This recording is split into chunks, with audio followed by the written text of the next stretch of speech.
Semester 1 में जो दिया गया है फार्मास्यूटिक्स कि आखिरकार फार्मास्यूटिक्स होता क्या है। सबसे पहले मैं यहां पर बात करता हूं what is pharmaceutics. Active ingredient हमारा बायोलॉजिकल एक्टिविटी के लिए रेस्पॉन्सिबल होता है। जी हाँ, hello everyone, welcome back to the pharmacy India plus students.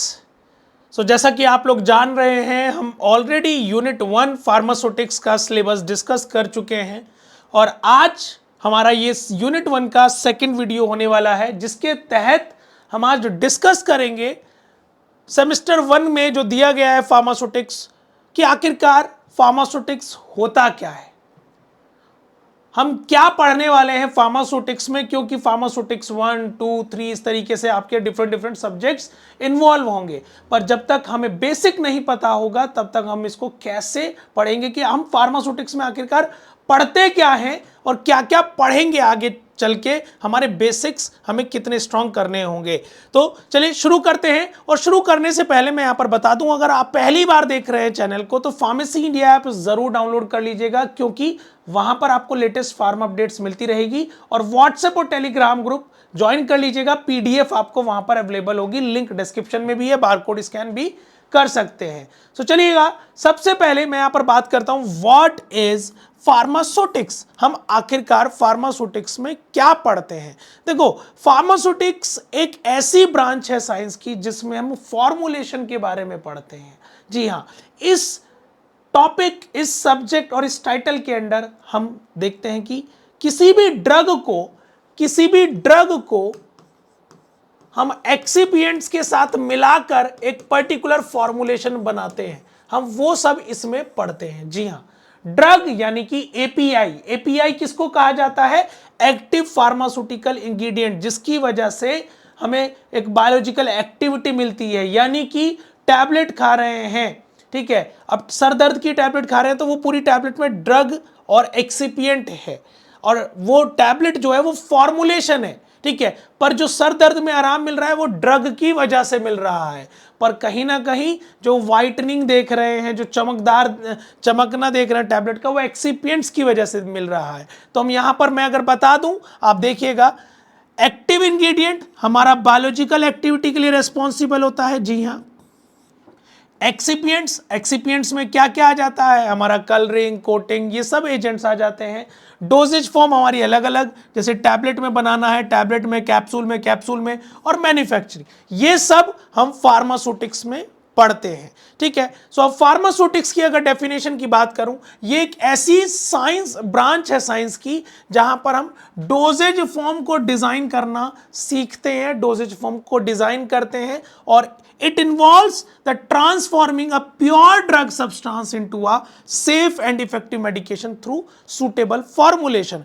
यानी कि एक एपीआई को बदलकर, इसके साथ एक्सिपिएंट्स मिलाकर हम एक पर्टिकुलर डोजेज फॉर्म बनाते हैं। सो दैट इज योर आपका फार्मास्यूटिक्स। तो यहां पर बोला ना, pharmaceutics science of drug preparation and formulation. वहीं पर मैं बात करूं, अगर डेफिनेशन की बात करें, that pharmaceutics is the discipline of pharmacy that deals with the process of turning new chemical entity. यानी कि ड्रग का मानना है यहां पर न्यू केमिकल एंटाइटी और old drugs into a doses form suitable for administration, यानी कि जो सूटेबल हो, जो अच्छे से दी जा सके, एडमिनिस्टर की जा सके, ओरल रूट से तो ओरल रूट से दी जा सके। अब आगे बात करते हैं इंपॉर्टेंस। आखिरकार फार्मास्यूटिक्स का क्या इंपॉर्टेंस है? देखिए, हम बिना किसी चीज के, बिना किसी इंपॉर्टेंस के तो कभी कुछ करते ही नहीं है। तो जाहिर सी बात है, फार्मास्यूटिक्स का क्या इंपॉर्टेंस है भैया? ड्रग की स्टेबिलिटी, की जो ड्रग है वो पर्टिकुलर स्टेबल रहे।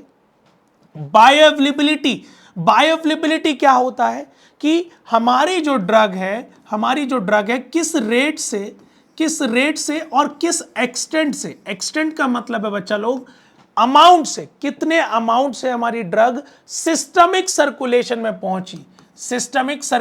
पहुंची इन एन अनचेंज्ड फॉर्म, ठीक है। सिंपल सी बात है, बायोलॉजिकली अवेलेबल, ठीक है। पेशेंट कंप्लायंस, उसका focus on formulation, manufacturing and quality control. वहीं पर bridges basic drug discovery and clinical application के बीच में एक ब्रिज का काम करता है हमारा फार्मास्यूटिक्स। तो फार्मास्यूटिक्स का ये इंपॉर्टेंस है। वहीं पर अब आखिरकार फार्मास्यूटिक्स का क्या स्कोप है। अब कई बार होता है ना कि सर मैं एमफार्म फार्मास्यूटिक्स से करूंगा, तो अब जाहिर सी बात है, तो यहां पर स्कोप ऑफ फार्मास्यूटिक्स, पहला pre formulation studies.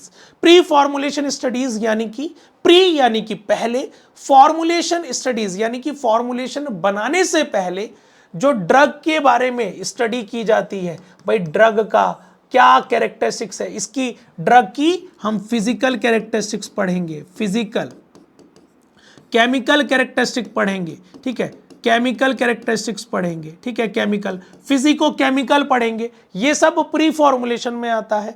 Pharmaceutical engineering, pharmaceutical engineering में जो मशीन हमारी इस्तेमाल की जाती है ड्यूरिंग द फॉर्मुलेशन, वो हम फार्मास्यूटिकल इंजीनियरिंग में पढ़ेंगे, ये भी हमारा फार्मास्यूटिक्स का एक स्कोप है। उसी के बाद doses form design, doses form design यानी कि उसका टैबलेट बनना है, कैप्सूल बनना है, ये सब चीज हमारी इसमें आएगी।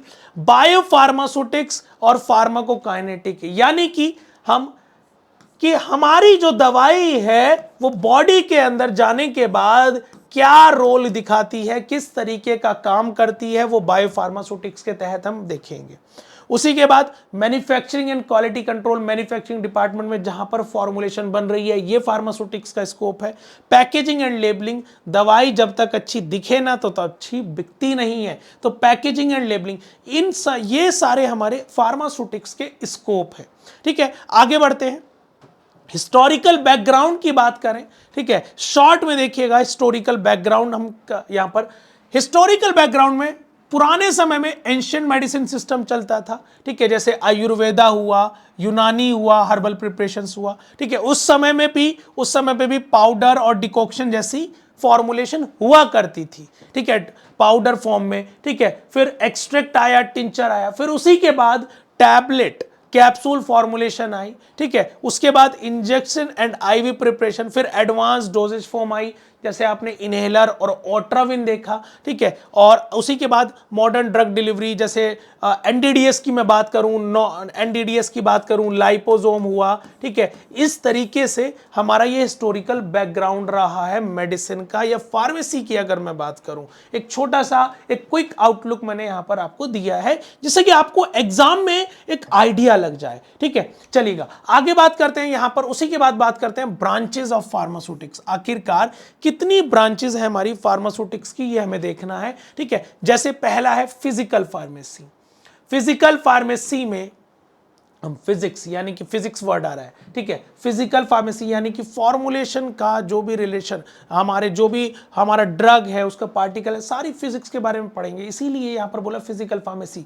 जैसे माइक्रोमेरिटिक्स हुआ, पाउडर की कैरेक्टरिस्टिक्स देखेंगे, रियोलॉजी में फ्लो प्रॉपर्टी देखेंगे, ठीक है, सरफेस टेंशन देखेंगे, इंटरफेशियल टेंशन देखेंगे, तो पूरी फिजिक्स हम फार्मेसी में जो यूज होगी वो इसमें पढ़ेंगे। उसी के बाद फार्मास्यूटिकल टेक्नोलॉजी, इसमें हम टैबलेट के बारे में पढ़ेंगे, जो हमारा फॉर्मुलेशन है, टैबलेट हुआ, कैप्सूल हुआ, ठीक है, सस्पेंशन हुआ, टैबलेट कैप्सूल सस्पेंशन हुआ, ठीक है, इसमें हम इमल्शन पढ़ेंगे, ठीक है, ये फार्मास्यूटिकल टेक्नोलॉजी। उसी के बाद बायोफार्मास्यूटिक्स में बता चुका हूं, फार्माकोकाइनेटिक्स एंड बायोफार्मास्यूटिक्स एक फार्मास्यूटिकल माइक्रोबायोलॉजी, ठीक है, बैक्टीरिया से रिलेटेड जो भी हमारी स्टडी होगी वो हम इसमें पढ़ेंगे, ठीक है। साथ ही साथ हम कॉस्मेटिक साइंस, ये सब हमारा ब्रांचेस, फार्मास्यूटिकल जूरिस्प्रूडेंस, लॉज से रिलेटेड हम देखेंगे इसमें, ठीक है। उसी के बाद आइडियल कैरेक्टरिस्टिक्स। अब यहां पर आइडियल कैरेक्टरिस्टिक्स कैसे, कि एक फॉर्मुलेशन की आइडियल कैरेक्टरिस्टिक क्या क्या होनी चाहिए,